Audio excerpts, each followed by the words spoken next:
سرے محفل کرم اتنا میری سرکار ہو جائے۔ بسم اللہ الرحمن الرحیم، اللہم صلی علی محمد و آل محمد۔ خواتین و حضرات، نور ہدایت کی ایک اور نشست، اور ہر ایک پروگرام کی طرح سے پاکستان ٹیلی ویژن کی جانب سے جہاں جہاں یہ نشریات دیکھی جا رہی ہیں اور جہاں جہاں انسانیت بستی ہے، جہاں جہاں پروردگار عالم کی رحمت ہے، وہاں وہاں تک یہ پیغام محبت اور یہ تہنیت پہنچے، اس لیے کہ یہ ماہ مبارک اس ختمی مرتبت حضرت محمد صلی اللہ علیہ وآلہ وسلم کا مہینہ ہے کہ جن کی آمد سے زمین نور سے بھر گئی۔ یہ وہ مہینہ ہے کہ جب فرشتے درود و سلام کی محفلیں منعقد کرتے ہیں اور دنیا کے ہر کونے میں فرش پر ہر جگہ رسالت مآب صلی اللہ علیہ وآلہ وسلم کا ذکر ہوتا ہے۔ ہماری ادنا سی کوشش بھی اسی سلسلے کی ایک کڑی کہ ہم بھی درود و سلام بھیجتے ہوئے حیات طیبہ کے مختلف پہلوؤں کو دیکھتے ہیں اور اپنی ناقص عقل کے مطابق اس میں سے کچھ نہ کچھ پھول چن لیتے ہیں کہ جو ہماری حیات کو بہت زیادہ حسین بنا دیں، اس میں خوشبو بکھیر دیں اور ہمارے سامنے ہدایت کا رستہ کھل جائے۔ خواتین حضرات، آج جس موضوع کا انتخاب کیا گیا، آپ نے دیکھا کہ ہم نے رسالت پاک صلی اللہ علیہ وآلہ وسلم کی حیات طیبہ سے جو انفرادی خصوصیات تھیں ان کا یکے بعد دیگرے ذکر کیا، اور مقصد یہ تھا کہ اس انسان کامل، اس رحمت للعالمین صلی اللہ علیہ وآلہ وسلم کی شخصیت کا احاطہ کیا جائے اور اس سے یہ نتیجہ اخذ کیا جائے کہ بہتر انسان کیسے بنا جا سکتا ہے، اور جب بہتر انسان بن جائے تو پھر بہتر معاشرہ کیسے بن سکتا ہے۔ اس لیے کہ وہ تمام خصوصیات جو فرد میں رکھی گئیں، یہ اسلام کا بڑا خوبصورت پہلو ہے، اور یہ محمد عربی صلی اللہ علیہ وآلہ وسلم کے لائے ہوئے نظام کا بڑا اچھوتا پہلو ہے کہ جو انفرادی خوبی ہے بین ہی وہی خوبی آپ کو ریاست میں نظر بھی آنی چاہیے۔ معاشرہ افراد کا مجمع تو ہے، لیکن وہ افراد کی خوبیوں کا آئینہ دار بھی ہونا چاہیے۔ یہی وجہ ہے کہ جس ریاست مدینہ کی تخلیق محمد عربی صلی اللہ علیہ وآلہ وسلم نے کی، وہ کوئی جامد ریاست نہیں ہے بلکہ اٹس اے لیونگ اسٹیٹ۔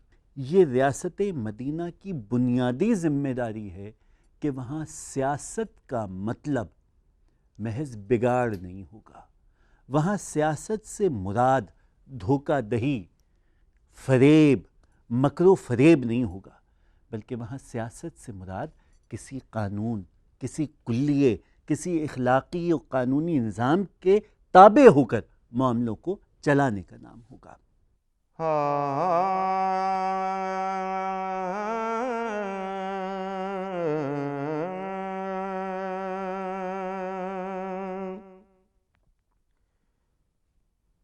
دل میں ہو یاد تیری،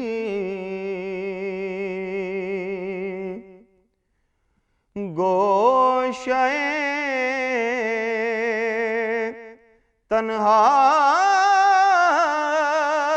تنہائی ہو،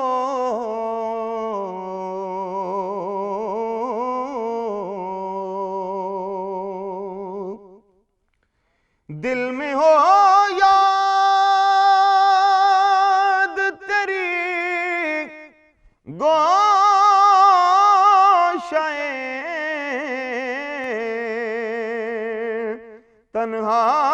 تنہائی ہو،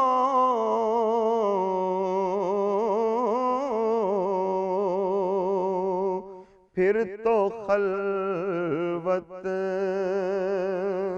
میں عجب انجمن آرائی ہو،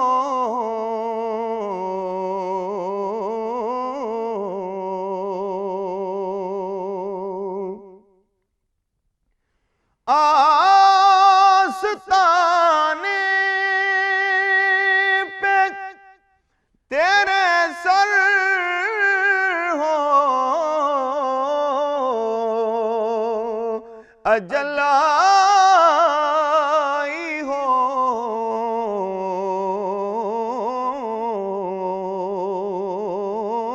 اور اے جان جہاں تو بھی تماشا ہی ہو.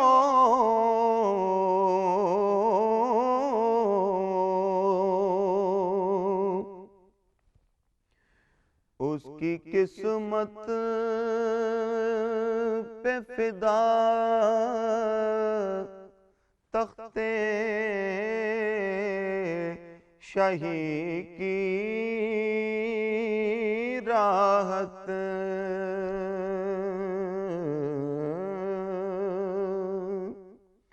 اس کی قسمت پہ فدا، اس کی قسمت پہ فدا تختے شہی کی راحت.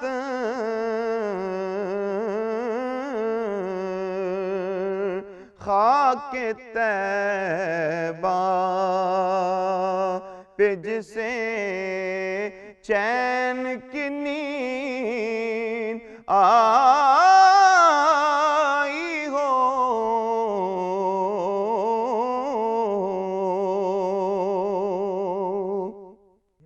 سو ریاست مدینہ کا ایک بہت خوبصورت پہلو یہ ہے کہ وہ ہر ایک فرد کو تحفظ دیتا ہے.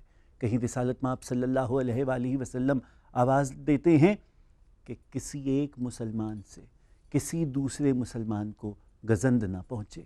گویا معاشرے کی اینٹیں رکھی جا رہی ہیں جہاں ہر ایک شخص کی حرمت محفوظ ہے. ہر ایک شخص کو کسی بھی طرح سے کسی استحصال کا، بھلے انفرادی بھلے اجتماعی، کسی صورت کسی استحصال کا سامنا نہیں ہوگا. پھر اس کے بعد ہم دیکھتے ہیں کہ رسالت مآب صلی اللہ علیہ وآلہ وسلم ریاست مدینہ کو کوئی کیپٹل اسٹیٹ کے طور پہ نہیں، بلکہ آپ اسے ایک فلاحی معاشرے کے طور پر، ویلفیئر اسٹیٹ کے طور پر قائم کرتے ہیں. سرے محفل کرم اتنا میری سرکار ہو جائے. سرے محفل کرم اتنا میری سرکار ہو جائے. میرے سامنے ایک واقعہ ہے اور وہ واقعہ میں ضرور بیان کرنا چاہوں گا. ایک صحابی کہ آپ بے انتہا غریب تھے اور آپ فاقہ کشی پہ مائل تھے، مدینہ کے رہنے والے تھے، اور آپ کا گزر ایک مقام سے ہو رہا تھا اور بھوک کی شدت تھی اور یہ عزت نفس مانی تھی کہ کسی کے سامنے ہاتھ نہ پھیلا پائیں.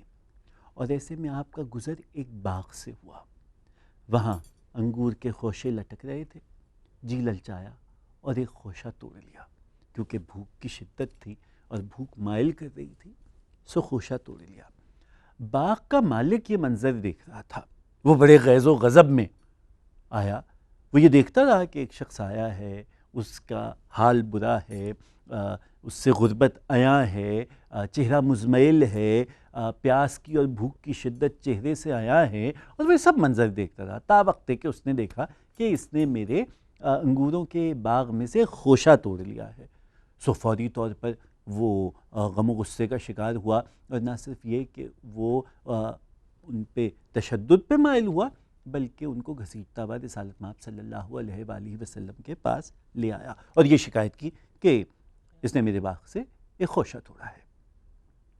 رسالت مآب صلی اللہ علیہ وآلہ وسلم نے ان نادار صحابی سے وجہ دریافت کی تو صحابی کی آنکھوں میں آنسو آ گئے اور انہوں نے کہا کہ میں نے 3 دن سے کچھ کھایا نہیں ہے، بھوک کی شدت تھی.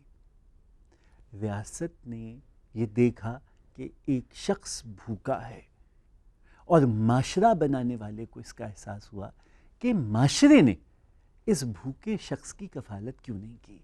تو رسالت مآب صلی اللہ علیہ وآلہ وسلم نے باغ کے مالک سے پوچھا کیا تجھے احساس ہو گیا تھا کہ یہ غریب اور نادار ہے؟ اس نے کہا ہاں، دیکھنے سے لگتا تھا یہ اس کے پاؤں بھی لڑکھڑا رہے تھے۔ تو آپ صلی اللہ علیہ وآلہ وسلم نے کہا کیا تجھ پہ پھر یہ فرض نہیں تھا کہ تو اس کو کچھ کھلاتا، اس کی داد رسی کرتا؟ تو مسلمان، اس مسلمان کا بھائی ہے، تو یہ کیسے ممکن ہوا کہ تیرے سامنے تیرا بھائی بھوک سے اور شدت پیاس سے وہ لڑکھڑا رہا تھا اور تو یہ منظر دیکھ رہا تھا؟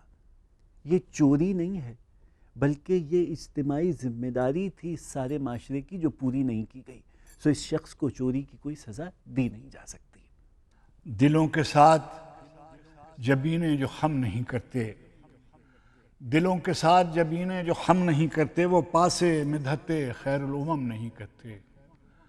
دلوں کے ساتھ جبینیں جو خم نہیں کرتے، وہ پاسے مدحت خیر الامم نہیں کرتے۔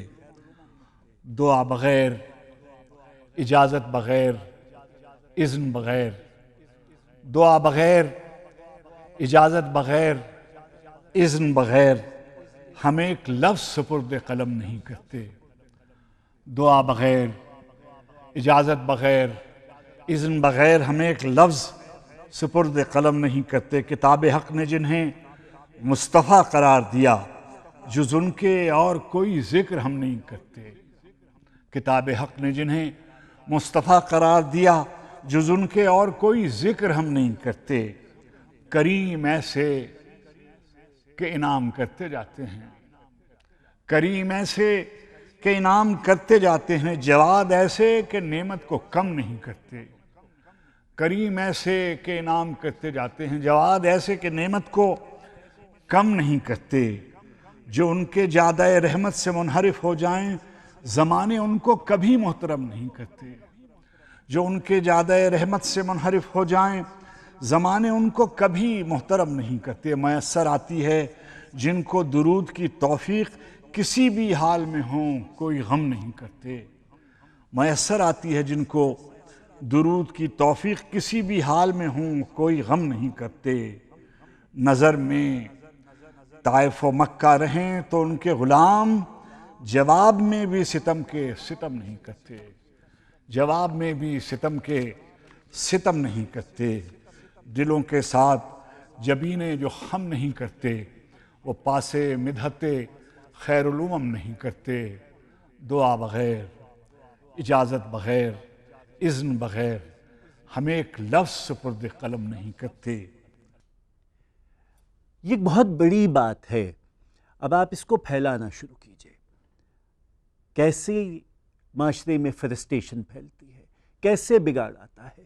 وہ جس کے اوپر سارے انقلابات زمانہ رونما ہوئے ہیں، جس میں فرینچ ریولوشن ہمارے سامنے ہے، جس میں سارا کا سارا انقلاب روس ہمارے سامنے ہے، جو ہیوز اور ہیو ناٹس کی جنگ تھی، اسلام نے سب سے پہلی کوشش، اور رسالت مآب صلی اللہ علیہ وآلہ وسلم کی حیات طیبہ میں اگر ریاست سازی کو دیکھیے تو سب سے پہلی کوشش یہ ہے کہ ہیو ناٹس کو معاشرے میں سے ختم کیا جائے۔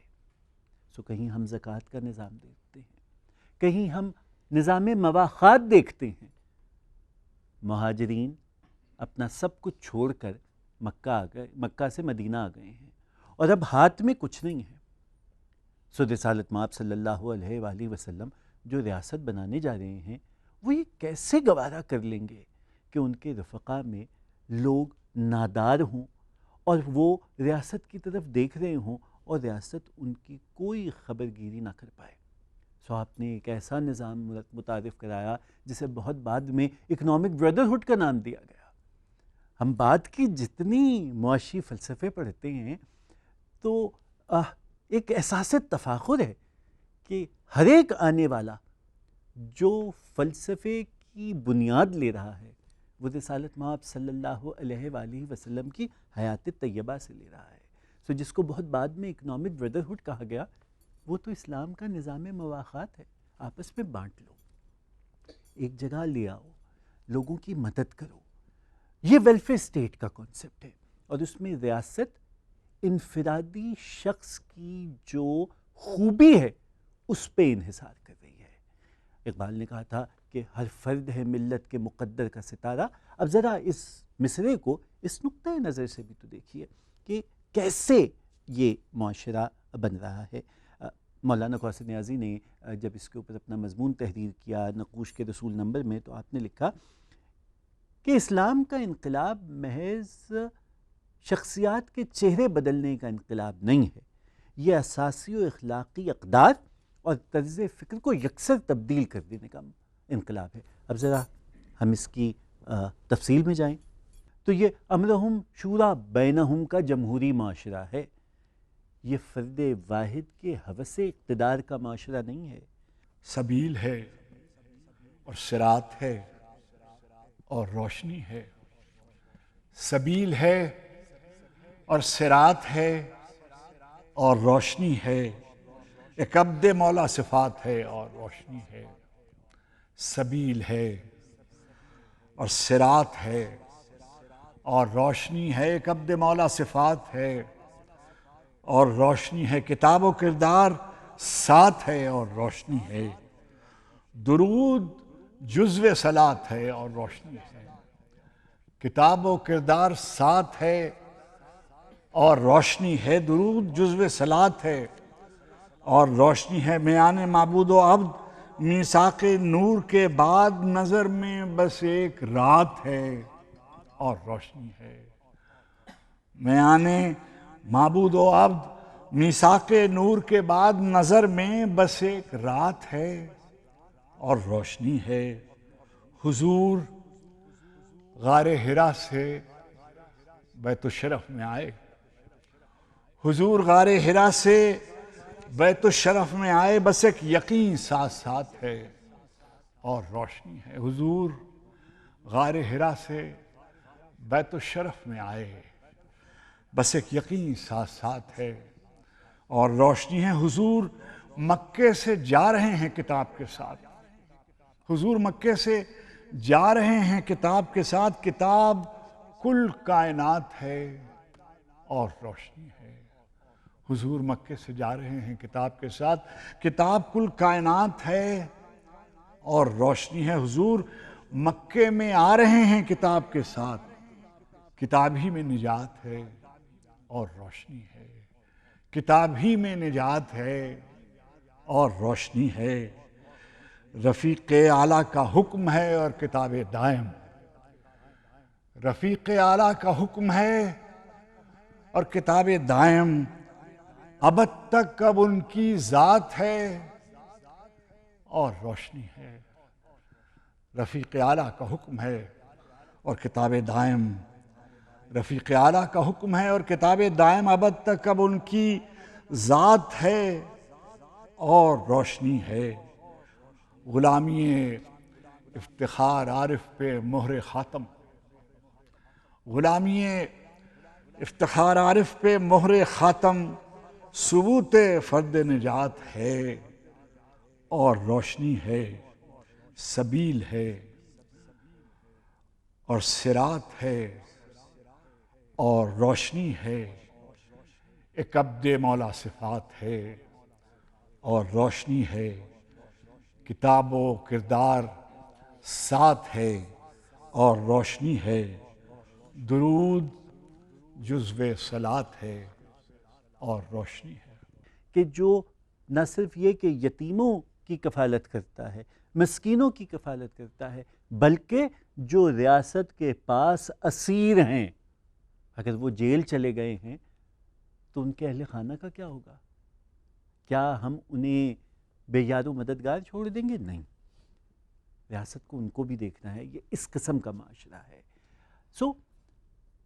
جہاں فرائض ریاست نے بہت زیادہ اپنے افراد پہ رکھے ہیں، وہاں ان کے حقوق کا تحفظ بھی کیا ہے. اور حقوق کا تحفظ کیسے کیا ہے؟ اس کی بڑی خوبصورت مثال اس پہلے لکھے گئے کانسٹیٹیوشن کی ہے. The first written constitution of the world. پہلا تحریری دستور میثاق مدینہ. اور میثاق مدینہ کی خوبصورتی کیا ہے کہ میثاق مدینہ کی پہلی شق ملت کی تشریح پیش کرتی ہے، اس کی تعریف پیش کرتی ہے. کیا ملت محض وہ ہیں جو کلمہ گو ہیں؟ کیا ریاست اسلامی میں صرف ان کا حق ہے کہ جو خود کو مسلمان کہتے ہیں، اور جتنے ریاست کے وسائل ہیں کیا صرف ان کا حق مسلم ہے؟ جی نہیں. آپ جانتے ہیں کہ یہ انصار کے 2 قبیلوں، مسلمانوں اور یہود کے قبیلوں کے درمیان کا معاہدہ تھا.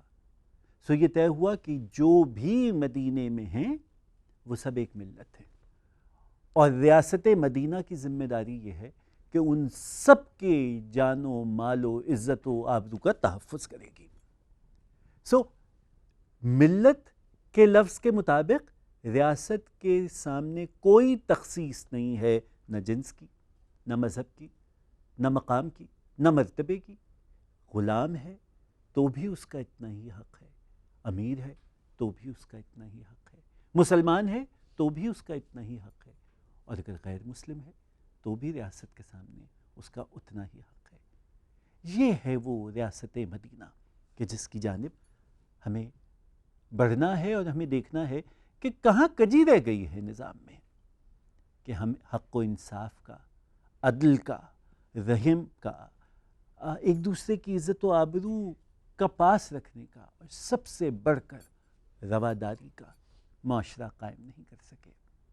آج کی نشست کے لیے یہیں پر اختتام، کہ دامن وقت میں قلت ہے. کل ایک اور موضوع کے ساتھ آپ کی خدمت میں حاضر ہوں گے. اجازت دیجیے، خدا حافظ. مر کے اپنی ہی اداؤں پہ امر ہو جاؤں، ان کی دہلیز کے قابل میں اگر ہو جاؤں، ان کی دہلیز کے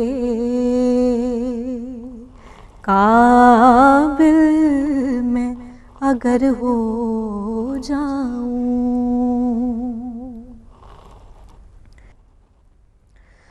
ان کی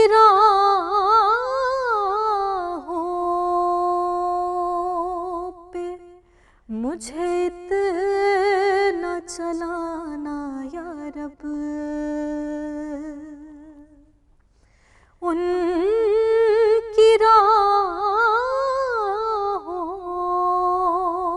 پہ مجھے اتنا چلانا یا رب، سفر کرتے ہوئے گرد سفر ہو جاؤں، ان کی دہلیز کے قابل میں اگر ہو جاؤں، آرزو اب